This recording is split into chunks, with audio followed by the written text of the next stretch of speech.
अभी आप सुनने जा रहे हैं प्रेमचंद द्वारा लिखित कहानी ईदगाह। प्रेमचंद हिंदी और उर्दू भाषाओं के सबसे प्रभावशाली लेखकों में से एक हैं। आपकी कहानियों और उपन्यासों का अनुवाद भारत की लगभग सभी भाषाओं में हुआ है। इंग्लिश, फ्रेंच, जर्मन, स्पेनिश आदि भाषाओं में आपकी अनुवादित कहानियों को सम्मानजनक स्थान प्राप्त है। मशहूर फिल्म निर्देशक सत्यजीत रे और गुलजार आपकी कहानियों पर फिल्में और सीरियल बना चुके हैं।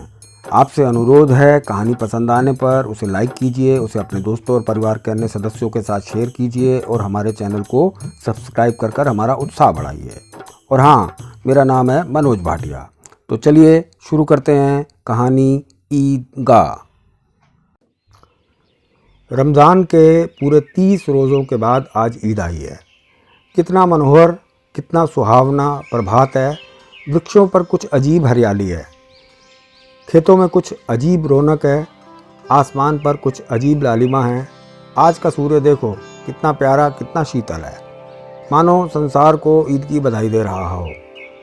गांव में कितनी हलचल है, ईदगाह जाने की तैयारी हो रही है। किसी के कुर्ते में बटन नहीं है, पड़ोस के घर से सुई धागा लेने दौड़ा जा रहा है। किसी के जूते कड़े हो गए हैं, उनमें तेल डालने के लिए तेली के घर भागा जाता है। जल्दी जल्दी बैलों को सानी पानी दे दें, ईदगाह से लौटते लौटते दोपहर हो जाएगी। 3 कोस का पैदल रास्ता, फिर सैकड़ों आदमियों से मिलना भेंटना। दोपहर के पहले लौटना असंभव है। लड़के सबसे ज़्यादा प्रसन्न हैं। किसी ने 1 रोज़ा रखा है, वह भी दोपहर तक, किसी ने वह भी नहीं। लेकिन ईदगाह जाने की खुशी उनके हिस्से की चीज़ है। रोज़े बड़े बूढ़ों के लिए होंगे, इनके लिए तो ईद है। रोज़ ईद का नाम रटते थे, आज वह आ ही गई। अब जल्दी पड़ी है कि लोग ईदगाह क्यों नहीं चलते। इन्हें गृहस्थी की चिंताओं से क्या प्रयोजन। सेवैयों के लिए दूध और शक्कर घर में है या नहीं, इनकी बला से। ये तो सेवैयाँ खाएंगे। वह क्या जाने कि अब्बा जान क्यों बदहवास चौधरी कायम अली के घर दौड़े जा रहे हैं। उन्हें क्या खबर कि चौधरी आज अगर आंखें बदल ले तो ये सारी ईद मुहर्रम हो जाए। उनकी अपनी जेबों में तो कुबेर का धन भरा हुआ है। बार बार जेब से अपना खजाना निकाल कर गिनते हैं और खुश होकर फिर रख लेते हैं। महमूद गिनता है 1, 2, 10, 12। उसके पास 12 पैसे हैं। मोहसिन के पास 1, 2, 3, 8, 9, 15। उसके पास 15 पैसे हैं। इन्हीं अनगिनत पैसों में अनगिनत चीज़ें लाएंगे, खिलौने, मिठाइयाँ, बिगुल, गेंद और जाने क्या क्या। और सबसे ज़्यादा प्रसन्न है हामिद। वह छोटा सा लड़का, गरीब सूरत, दुबला पतला, जिसका बाप पिछले वर्ष हैजे की भेंट हो गया और माँ न जाने क्यों पीली पीली होती होती एक दिन मर गई। किसी को पता ना चला कि क्या बीमारी थी। पता भी होता तो कौन सुनने वाला था। दिल पर जो कुछ बीतती थी वह दिल में ही सहती थी, और जब ना सहा गया तो संसार से विदा हो गई। अब हामिद अपनी बूढ़ी दादी अमीना की गोद में सोता है और उतना ही प्रसन्न है। उसके अब्बा जान रुपए कमाने गए हैं, बहुत सी थैलियाँ लेकर आएंगे। अम्मी जान अल्लाह मियाँ के घर से उसके लिए बड़ी अच्छी चीज़ें लेने गई है, इसलिए हामिद प्रसन्न है। आशा तो बड़ी चीज़ है। और फिर बच्चों की आशा, उनकी कल्पना तो राई का पर्वत बना लेती है। हामिद के पाँव में जूते नहीं हैं, सिर पर एक पुरानी धुरानी सी टोपी है जिसका गोट काला पड़ गया है, फिर भी वह प्रसन्न है। जब उसके अब्बा जान थैलियाँ और अम्मी जान नियामतें लेकर आएंगी तो वह दिल के अरमान निकाल लेगा। तब देखेगा महमूद, मोहसिन, नूरे और सम्मी कहाँ से उतने पैसे निकालेंगे। अभागिन अमीना अपनी कोठरी में बैठी रो रही है। आज ईद का दिन और उसके घर में दाना नहीं। आज आबिद होता तो क्या इस तरह ईद आती और चली जाती। इस अंधकार और निराशा में वह डूबी जा रही थी। किसने बुलाया था इस निगोड़ी ईद को। इस घर में उसका कोई काम नहीं है। लेकिन हामिद, उसे किसी के मरने जीने से क्या मतलब। उसके अंदर प्रकाश है, बाहर आशा। विपत्ति अपना सारा दलबल लेकर आए, हामिद की आनंद भरी चितवन उसका विध्वंस कर देगी। हामिद भीतर जाकर दादी से कहता है, तुम डरना नहीं अम्मा, मैं सबसे पहले आऊँगा, बिल्कुल ना डरना। अमीना का दिल कचोट रहा है। गांव के बच्चे अपने अपने बाप के साथ जा रहे हैं। हामिद के बाप अमीना के सिवा और कौन है। उसे कैसे अकेले मेले में जाने दे। उस भीड़ भाड़ में बच्चा कहीं खो गया तो क्या हो। नहीं नहीं, वह उसे ऐसे नहीं जाने देगी। नन्ही सी जान 3 कोस कैसे पैदल चलेगा, पैर में छाले पड़ जाएंगे, जूते भी तो नहीं हैं। वह थोड़ी थोड़ी दूर पर उसे गोद में ले लेगी, लेकिन यहाँ सिवैयाँ कौन पकाएगा। पैसे होते तो लौटते लौटते सब सामग्री जमा करके चटपट बना लेती। यहाँ तो घंटों चीज़ें जमा करने में लगेंगे। मांग ही का तो भरोसा ठहरा। उस दिन फईमन के कपड़े सिए थे, 8 आने पैसे मिले थे। उस अठन्नी को ईमान की तरह बचाती चली आती थी इसी ईद के लिए, लेकिन कल गवालन सिर पर सवार हो गई तो क्या करती। हामिद के लिए कुछ नहीं है, 2 पैसे का दूध तो चाहिए ही। अब तो कुल 2 आने पैसे बच रहे हैं, 3 पैसे हामिद की जेब में, 5 अमीना के बटवे में। यही तो बिसात है और ईद का त्यौहार। अल्लाह ही बेड़ा पार लगावे। धोबिन, नाइन और मेहतरानी सभी तो आएंगी, सभी को सेवैयाँ चाहिए। किस किस से मुँह चुराएगी, और मुँह क्या चुराए। साल भर का त्यौहार है, ज़िंदगी खैरियत से रहे। उनकी तकदीर भी तो उसी के साथ है। बच्चे को खुदा सलामत रखे, ये दिन भी कट ही जाएंगे। गांव से मेला चला और बच्चों के साथ हामिद भी जा रहा था। कभी सबके सब दौड़कर आगे निकल जाते, फिर किसी पेड़ के नीचे खड़े होकर साथ वालों का इंतज़ार करते। ये लोग क्यों इतना धीरे धीरे चल रहे हैं। हामिद के पैरों में तो जैसे पर लग गए हैं। शहर करीब आ गया था। सड़क के दोनों ओर अमीरों के बगीचे हैं, पक्की 4 दीवारियां बनी हुई हैं, पेड़ों में आम और लीचियां लगी हुई हैं। कभी कभी कोई लड़का कंकड़ी उठाकर आम पर निशाना लगाता है, माली अंदर से गाली देता हुआ निकलता है। लड़के वहाँ से एक फरलांग पर हैं, खूब हंस रहे हैं, माली को कैसे उल्लू बनाया है। बड़ी बड़ी इमारतें आने लगी। यह अदालत है, यह कॉलेज, यह क्लब घर है। इतने बड़े बड़े कॉलेज में कितने लड़के पढ़ते होंगे। सब लड़के नहीं हैं जी, बड़े बड़े आदमी हैं। सच में उनकी बड़ी बड़ी दाढ़ी मूछें हैं। इतने बड़े हो गए, अभी तक पढ़ते ही जाते हैं। न जाने कब तक पढ़ेंगे और इतना पढ़कर करेंगे क्या। हामिद के मदरसे में भी 2-3 बड़े बड़े लड़के हैं, बिल्कुल 3 कोड़ी के, रोज़ मार खाते हैं, काम से जी चुराने वाले। इस जगह भी उसी तरह के लोग होंगे, और क्या। क्लब घर में जादू होता है, सुना है। यहाँ मुर्दे की खोपड़ियाँ दौड़ती हैं और बड़े बड़े तमाशे होते हैं, पर किसी को अंदर नहीं जाने देते। और यहाँ शाम को साहब लोग खेलते हैं, बड़े बड़े आदमी खेलते हैं, मूँछों दाढ़ी वाले, और मेमे खेलती हैं। हमारी अम्मा को वह दे दें, क्या नाम है, बैट, तो उसे पकड़ ही ना सके, घूमते ही लुढ़क ना जाए। महमूद ने कहा, हमारी अम्मा जान का तो हाथ कांपने लगे, अल्लाह कसम। मोहसिन बोला, अम्मी मनो आटा पीस डालती है, सैकड़ों घड़े पानी रोज़ निकालती है, 5 घड़े तो तेरी भैंस पी जाती होगी। किसी मेम को 1 घड़ा पानी भरना पड़े तो आंखों तले अंधेरा आ जाए। महमूद, लेकिन दौड़ती तो नहीं, उछल कूद तो नहीं सकती। मोहसिन, हाँ उछल कूद नहीं सकती, लेकिन उस दिन मेरी गाय खुल गई थी और चौधरी के खेत में जा घुसी थी, तो अम्मा इतनी तेज़ दौड़ी कि मैं क्या बताऊँ। बातें करते करते वे आगे निकल आए। हलवाइयों की दुकानें शुरू हुई। आज खूब सजी हुई थी। इतनी मिठाइयाँ कौन खाता है, देखो देखो ना देखो, एक एक दुकान पर मनो होंगी। सुना है रात को जिन्नात आकर खरीद ले जाते हैं। अब्बा कहते हैं कि आधी रात को एक आदमी हर दुकान पर जाता है और जितना माल बचा होता है वह तुलवा लेता है और सचमुच के रुपए देता है, बिल्कुल ऐसे ही रुपए। हामिद को यकीन ना आया, ऐसे रुपए जिन्नात को कहाँ से मिल जाएंगे। मोहसिन ने कहा, जिन्नात को रुपए की क्या कमी, जिस खजाने में चाहें चले जाएं, लोहे के दरवाजे तक उन्हें नहीं रोक सकते जनाब। आप हैं किस फेर में, हीरे जवाहरात तक उनके पास रहते हैं। जिससे खुश हो जाएं उसे टोकरों जवाहरात दे दें। अभी यहाँ बैठे हैं और 5 मिनट में कहो तो कलकत्ता पहुँच जाएं। हामिद ने फिर पूछा, जिन्नात बहुत बड़े बड़े होते होंगे। मोहसिन, एक एक आसमान के बराबर होता है। ज़मीन पर खड़ा हो जाए तो उसका सर आसमान से जा लगे, मगर चाहें तो एक लोटे के अंदर भी घुस जाएं। हामिद, लोग उन्हें खुश कैसे करते होंगे, कोई मुझे वह मंत्र बता दे तो एक जिन को खुश कर दूं। मोहसिन, अब यह तो मैं नहीं जानता, लेकिन चौधरी साहब के काबू में बहुत से जिन्नात हैं। कोई चीज़ चोरी चली जाए तो चौधरी साहब उसका पता लगा लेंगे और चोर का नाम भी बता देंगे। किसी का बछवा उस दिन कहीं खो गया था, 30 दिन परेशान रहे, कहीं मिला नहीं। तब झक मार कर चौधरी के पास गए। चौधरी ने तुरंत बता दिया कि मवेशी खाने में है, और वहीं मिला। जिन्नात आकर उन्हें सारे ही जहान की खबरें दे जाते हैं। अब उनकी समझ में आ गया कि चौधरी के पास इतना क्यों धन है और क्यों उसका इतना सम्मान है। यह पुलिस लाइन है, यहीं सब कांस्टेबल कवायद करते हैं, रिटर्न फ्राई फो। रात को बेचारे घूम घूम कर पहरा देते हैं, नहीं तो चोरियां हो जाएं। मोहसिन ने प्रतिवाद किया, यह कांस्टेबल पहरा देते हैं तभी तुम बहुत जानते हो। अजी हजरत यही चोरी कराते हैं, शहर के जितने चोर डाकू हैं सब इनसे मिले हुए हैं। रात को ये लोग चोरों से कहते हैं चोरी करो और आप दूसरे मोहल्ले में जाकर जागते रहो चिल्लाते रहते हैं। जब भी इन लोगों के पास इतने रुपए आते हैं, मेरे मामू एक थाने में कांस्टेबल है, 20 रुपये महीना पाते हैं लेकिन 50 रुपये घर भेजते हैं।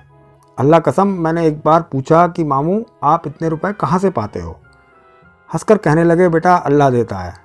फिर आप ही बोले हम लोग चाहें तो एक दिन में लाखों मार जाएं, हम तो इतना ही लेते हैं जिसमें अपनी बदनामी भी ना हो और नौकरी भी ना चली जाए। हामिद ने पूछा ये लोग चोरी करवाते हैं तो इन्हें कोई पकड़ता क्यों नहीं? मोहसिन उसकी नादानी पर दया दिखाकर बोला, अरे पागल, इन्हें कौन पकड़ेगा? पकड़ने वाले तो ये खुद हैं, लेकिन अल्लाह इन्हें सज़ा भी खूब देता है। हराम का माल हराम में जाता है। थोड़े ही दिन हुए मामू के घर में आग लग गई, सब कुछ जलकर राख हो गया, एक बर्तन तक ना बचा। कई दिन पेड़ के नीचे सोए, अल्लाह कसम पेड़ के नीचे ही सोए। फिर न जाने कहाँ से 100 रुपये कर्ज लाए और फिर बर्तन भांडे आए। हामिद, 100 रुपये तो 50 से ज़्यादा होते हैं ना? कहाँ 50 कहाँ 100 रुपये। 50 एक थैली भर होता है और 100 रुपये तो 2 थैलियों में भी ना आए।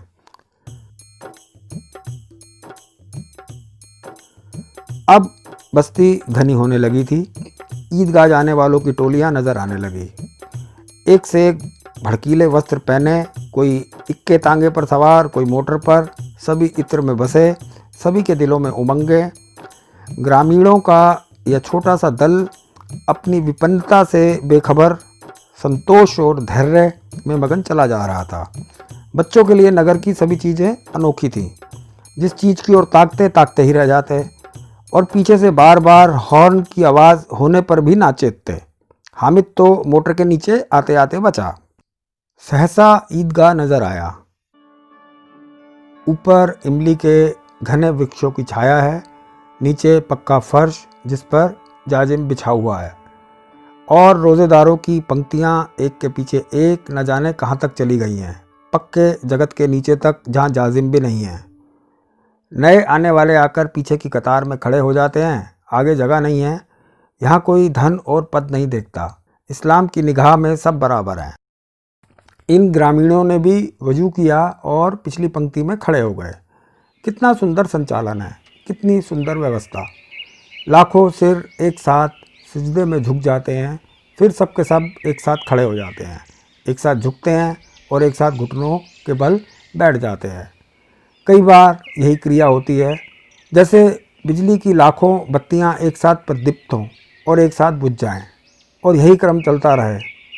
कितना अपूर्व दृश्य था, जिसकी सामूहिक क्रियाएं, विस्तार और अनंतता हृदय को श्रद्धा, गर्व और आत्मानंद से भर देती थी। मानो भ्रातृत्व का एक सूत्र इन समस्त आत्माओं को एक लड़ी में पिरोए हुए है। नमाज ख़त्म हो गई है, लोग आपस में गले मिल रहे हैं। तब मिठाई और खिलौनों की दुकानों पर धावा होता है। ग्रामीणों का यह दल इस विषय में बालकों से कम उत्साही नहीं है। यह देखो हिंडोला है, 1 पैसा देकर चढ़ जाओ, कभी आसमान पर जाते हुए मालूम होगे, कभी ज़मीन पर गिरते हुए। यह चरखी है, लकड़ी के हाथी, घोड़े, ऊंट छड़ों से लटके हुए हैं। 1 पैसा देकर बैठ जाओ और 25 चक्कर का मजा लो। महमूद, मोहसिन, नूरे और समी इन घोड़ों और ऊंट पर बैठते हैं। हामिद दूर खड़ा है, 3 ही पैसे तो हैं उसके पास, अपने कोष का तिहाई जरा सा चक्कर खाने के लिए नहीं दे सकता। सब चरखियों से उतरते हैं, अब खिलौने लेंगे। इधर दुकानों की कतारें लगी हुई हैं, तरह तरह के खिलौने हैं। सिपाही और गुजरिया, राजा और वकील, भिश्ती, धोबिन और साधु, वाह कितने सुंदर खिलौने हैं। महमूद सिपाही लेता है, खाकी वर्दी और लाल पगड़ी वाला। कंधे पर बंदूक रखे हुए। मालूम होता है अभी कवायद किए चला आ रहा हो। मोहसिन को बिश्ती पसंद आया। कमर झुकी हुई है, ऊपर मश्क रखे हुए है, मश्क का मुंह एक हाथ में पकड़े हुए है। कितना प्रसन्न है, शायद कोई गीत गा रहा है। बस मश्क से पानी उड़ेला ही चाहता है। नूरे को वकील से प्रेम है। कैसी विद्वता है उसके मुख पर। काला चोगा, नीचे सफ़ेद अचकन, अचकन के सामने की जेब में घड़ी, सुनहरी जंजीर, एक हाथ में कानून का पोथा लिए हुए। मालूम होता है अभी किसी अदालत से जिरह या बहस किए चला आ रहा है। यह सब 2-2 पैसे के खिलौने हैं। हामिद के पास कुल 3 पैसे हैं। इतने महंगे खिलौने वह कैसे ले? खिलौना कहीं हाथ से छूट पड़े तो चूर चूर हो जाए, जरा पानी पड़े तो सारा रंग घुल जाए। ऐसे खिलौने लेकर वह क्या करेगा? किस काम के हैं ये खिलौने? मोहसिन, मेरा भिश्ती रोज पानी दे जाएगा सांझ सवेरे। महमूद, और मेरा सिपाही घर का पहरा देगा। कोई चोर आएगा तो फौरन बंदूक से फायर कर देगा। नूरे, और मेरा वकील खूब मुकदमे लड़ेगा। समी, और मेरी धोबिन रोज कपड़े धोएगी। हामिद खिलौनों की निंदा करता है। मिट्टी ही के तो हैं, गिरे तो चकनाचूर हो जाएं। लेकिन ललचाई आंखों से खिलौनों को देख रहा है और चाहता है कि जरा देर के लिए उन्हें हाथ में ले सकता। उसके हाथ अनायास ही लपकते हैं, लेकिन लड़के इतने त्यागी नहीं होते, विशेषकर जब अभी नया शौक है। हामिद ललचाता रह जाता है। खिलौनों के बाद मिठाइयाँ आती हैं। किसी ने रेवड़ियाँ ली हैं, किसी ने गुलाब जामुन, किसी ने सोहन हलवा। मज़े से खा रहे हैं सभी। हामिद उनकी बिरादरी से पृथक है। अभागे के पास 3 पैसे हैं, क्यों नहीं कुछ लेकर खाता? ललचाई आंखों से सबकी ओर देखता है। मोहसिन कहता है, हामिद ले ले रेवड़ी ले ले, कितनी स्वादिष्ट है। हामिद को संदेह हुआ यह केवल क्रूर विनोद है। मोहसिन इतना उदार नहीं है, लेकिन यह जानकर भी वह उसके पास जाता है। मोहसिन दोने से एक रेवड़ी निकालकर हामिद की ओर बढ़ाता है। हामिद हाथ फैलाता है। मोहसिन रेवड़ी अपने मुंह में रख लेता है। महमूद, नूरे और समी खूब तालियां बजा बजा कर हंसते हैं। हामिद खिसिया जाता है। मोहसिन, अच्छा अब की ज़रूर देंगे हामिद, अल्लाह कसम ले जा, आजा। हामिद, रखे रहो, क्या मेरे पास पैसे नहीं हैं? समी, 3 ही तो पैसे हैं, 3 पैसे में क्या क्या लोगे? महमूद, हमसे गुलाब जामुन ले जाओ। हामिद, आओ। मोहसिन, बदमाश है, आ जाओ मेरे पास आओ। हामिद, मिठाई कौन बड़ी नेमत है, किताब में तो इसकी कितनी बुराइयां लिखी रहती हैं। मोहसिन, लेकिन दिल में तो कह रहे होगे कि मिले तो खा लें, अपने पैसे क्यों नहीं निकालते? महमूद, हम समझते हैं इसकी चालाकी, जब हमारे सारे पैसे खर्च हो जाएंगे तो ये हमें ललचा ललचा कर खाएगा। मिठाइयों के बाद कुछ दुकानें लोहे की चीज़ों की हैं, कुछ गिल्ट और कुछ नकली गहनों की। लड़कों के लिए यहाँ कोई आकर्षण ना था, वे सब आगे बढ़ जाते हैं। हामिद लोहे की दुकान पर रुक जाता है। कई चिमटे रखे हुए थे। उसे ख्याल आया दादी के पास चिमटा नहीं है। तवे से रोटियां उतारती हैं तो हाथ जल जाता है। अगर वह चिमटा ले जाकर दादी को दे दे तो वह कितनी प्रसन्न होगी। फिर उसकी उंगलियां कभी ना जलेंगी। घर में भी एक काम की चीज़ आ जाएगी। खिलौने से क्या फ़ायदा, व्यर्थ में पैसे बर्बाद होते हैं। ज़रा ही देर की तो खुशी होती है, फिर खिलौनों को कोई आंख उठाकर नहीं देखता। चिमटा कितने काम की चीज़ है। रोटियां तवे से उतार लो, चूल्हे में सेक लो, कोई आग मांगने आवे तो चटपट चूल्हे से आग निकाल कर उसे आग दे दो। अम्मा बेचारी को कहाँ फुर्सत है कि बाज़ार जाए, और इतने पैसे भी कहाँ मिलते हैं, रोज़ हाथ जला लेती है। हामिद के साथी आगे बढ़ गए हैं। सबील पर सबके सब शरबत पी रहे हैं। देखो सब कितने लालची हैं। इतनी मिठाइयाँ ली लेकिन मुझे किसी ने एक भी ना दी। उस पर कहते हैं मेरे साथ खेलो, मेरा यह काम करो। अब अगर किसी ने कोई काम करने को कहा तो पूछूंगा, खाओ मिठाइयाँ, आप ही मुंह सड़ेगा, फोड़े फुंसी निकलेंगे, आप ही जवान चटोरी हो जाएगी, तब घर से पैसे चुराएंगे और मार खाएंगे। किताब में झूठी बातें थोड़ी ही लिखी हैं, मेरी जबान क्यों खराब होगी। अम्मा चिमटा देखते ही दौड़कर मेरे हाथ से ले लेगी और कहेगी मेरा बच्चा अम्मा के लिए चिमटा लाया है। हजारों दुआएं देंगी। फिर पड़ोस की औरतों को दिखाएगी, सारे गांव में चर्चा होने लगेगी, हामिद चिमटा लाया है, कितना अच्छा लड़का है। इन लोगों के खिलौनों पर कौन इन्हें दुआएं देगा। बड़ों की दुआएं सीधे अल्लाह के दरबार में पहुंचती है और तुरंत सुनी जाती हैं। मेरे पास पैसे नहीं हैं, तभी तो मोहसिन और महमूद यूँ मिजाज दिखाते हैं। मैं भी ऐसे ही मिजाज दिखाऊंगा, खेले खिलौनों से। मैं तो नहीं खेलता, किसी का मिजाज क्यों सहूँ। मैं गरीब सही, किसी से कुछ मांगने तो नहीं जाता। आखिर अब्बा जान कभी ना कभी तो आएंगे ही, अम्मा भी आएगी ही। फिर इन लोगों से पूछूंगा कितने खिलौने लोग हैं। एक एक को टोकरियाँ खिलौने दूंगा और दिखा दूंगा कि दोस्तों के साथ कैसा सलूक किया जाता है।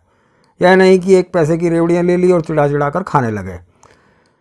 सब के सब खूब हंसेंगे कि हामिद ने चिमटा लिया है। हंसे मेरी बला से। उसने दुकानदार से पूछा, यह चिमटा कितने का है?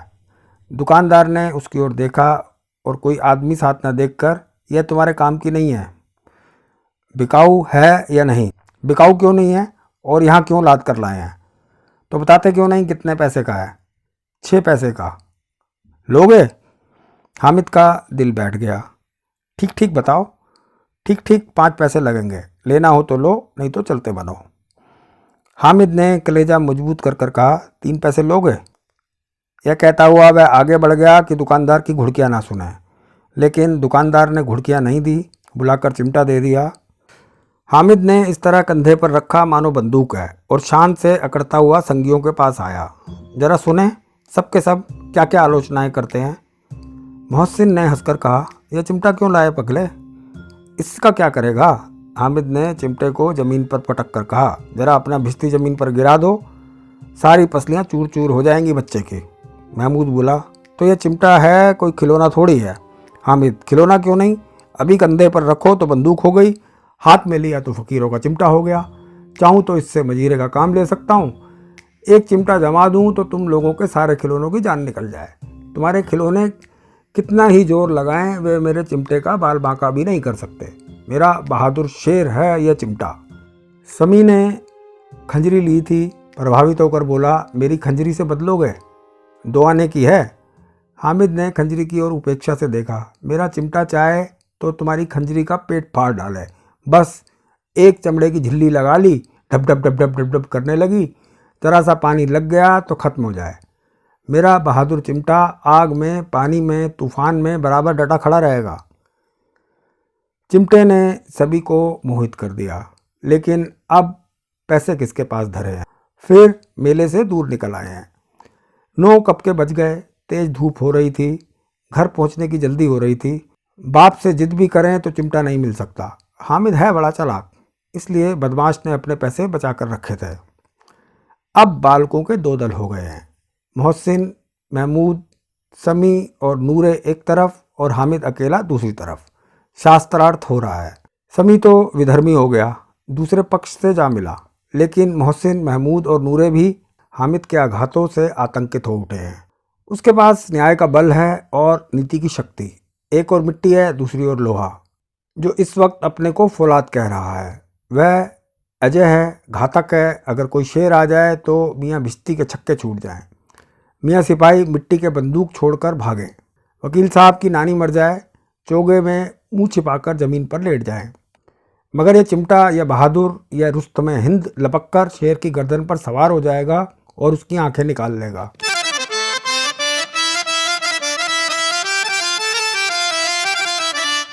मोहसिन ने एड़ी चोटी का जोर लगाकर कहा, अच्छा पानी तो नहीं भर सकता? हामिद ने चिमटे को सीधा खड़ा कर कर कहा, भिश्ती को एक डांट बताएगा तो दौड़ा हुआ पानी लेकर उसके द्वार पर छिड़कने लगेगा।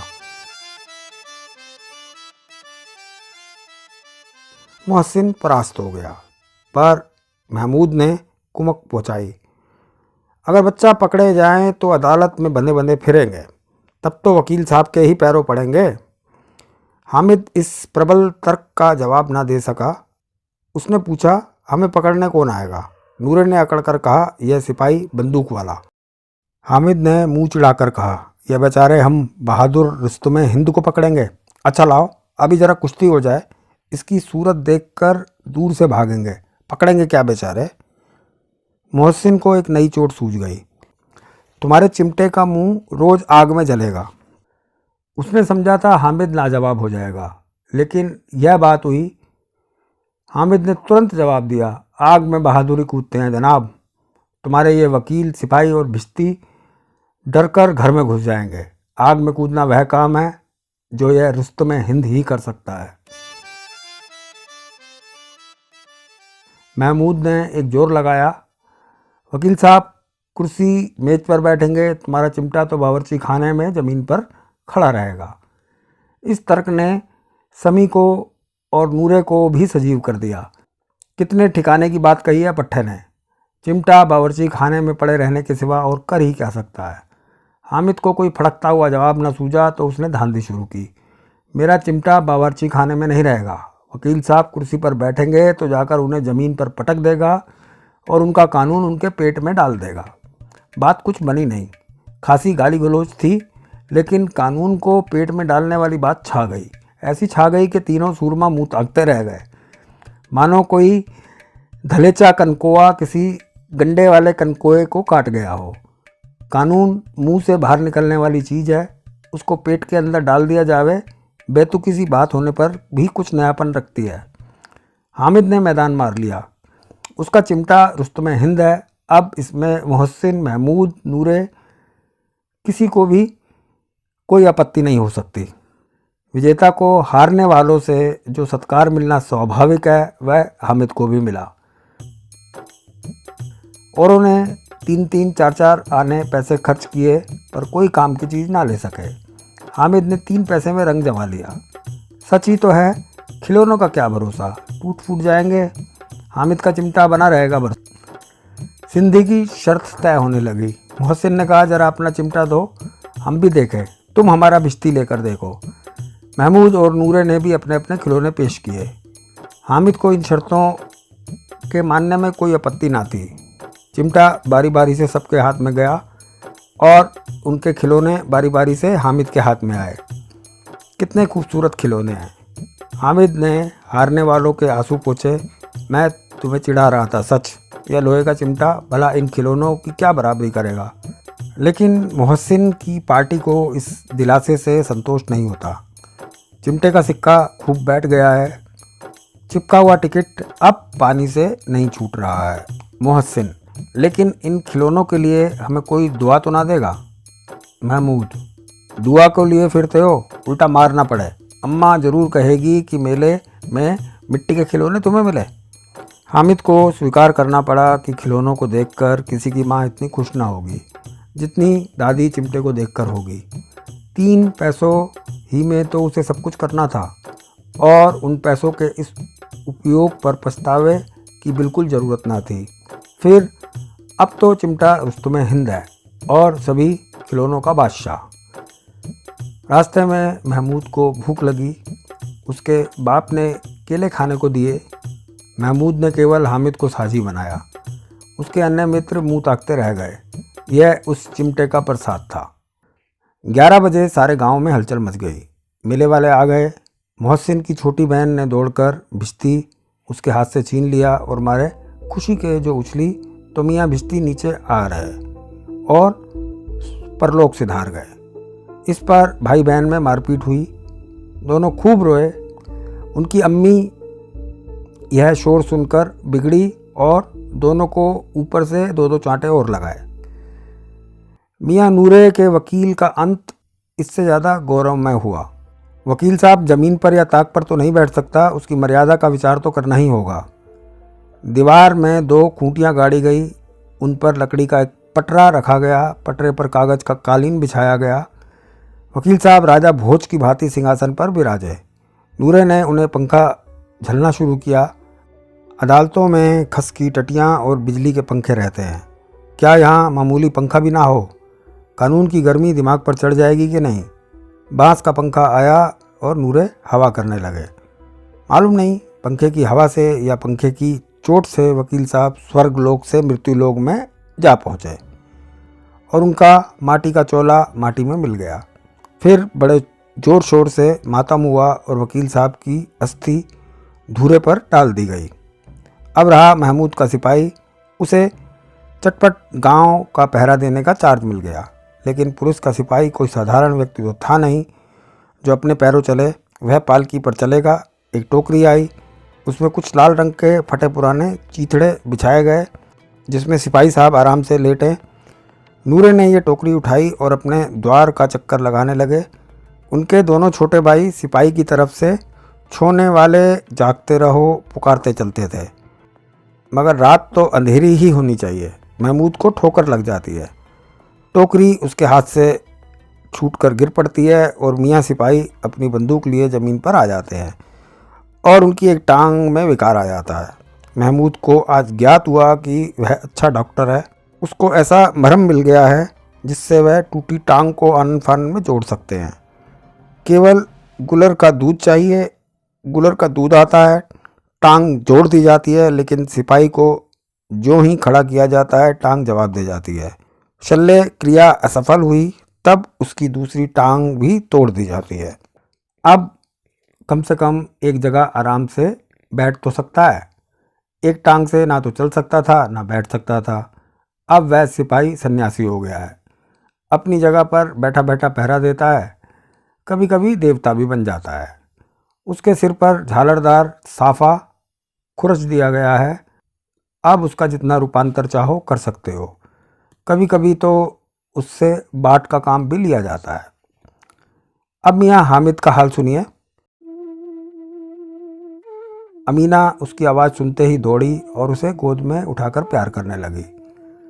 सहसा उसके हाथ में चिमटा देखकर वह चौंकी। यह चिमटा कहाँ था? मैंने मोल लिया है। क्या पैसे में? 3 पैसे दिए। अमीना ने छाती पीट ली। ये कैसा बेसमझ लड़का है कि 2 पहर हुआ कुछ खाया नहीं, लाया क्या यह चिमटा?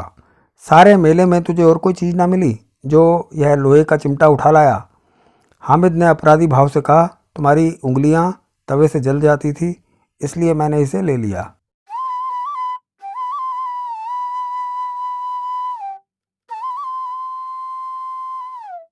बुढ़िया का क्रोध तुरंत स्नेह में बदल गया, और स्नेह भी वह नहीं जो अपनी सारी कसक शब्दों में बिखेर देता है। यह मूक स्नेह था, खूब ठोस, रस और स्वाद से भरा हुआ। बच्चे में कितना त्याग, कितना सद्भाव और कितना विवेक है। दूसरों को खिलौने लेते देख और मिठाई खाते देखकर इसका मन कितना ललचाया होगा। इतना जपत इससे हुआ कैसे? वहाँ भी इसे अपनी बुढ़िया दादी की याद बनी रही। अमीना का मन गदगद हो गया। और अब एक बड़ी विचित्र बात हुई। हामिद के इस चिमटे से भी विचित्र। बच्चे हामिद ने बूढ़े हामिद का पार्ट खेला था। बुढ़िया अमीना बालिका अमीना बन गई थी। वह रोने लगी, दामन फैलाकर हामिद को दुआएं देती जाती थी और आंसू की बड़ी बड़ी बूंदें गिरती जाती थी। हामिद इसका रहस्य क्या समझता? दोस्तों, हम उम्मीद करते हैं कहानी आपको पसंद आई होगी। कहानी को आप अपने दोस्तों के साथ, परिवार के अन्य सदस्यों के साथ शेयर कीजिए, लाइक कीजिए और हमारे चैनल को सब्सक्राइब कीजिए। और हाँ, मेरा नाम है मनोज भाटिया। आते रहिएगा। लाइफ झरोके पर कहानियों का सिलसिला यूं ही चलता रहेगा।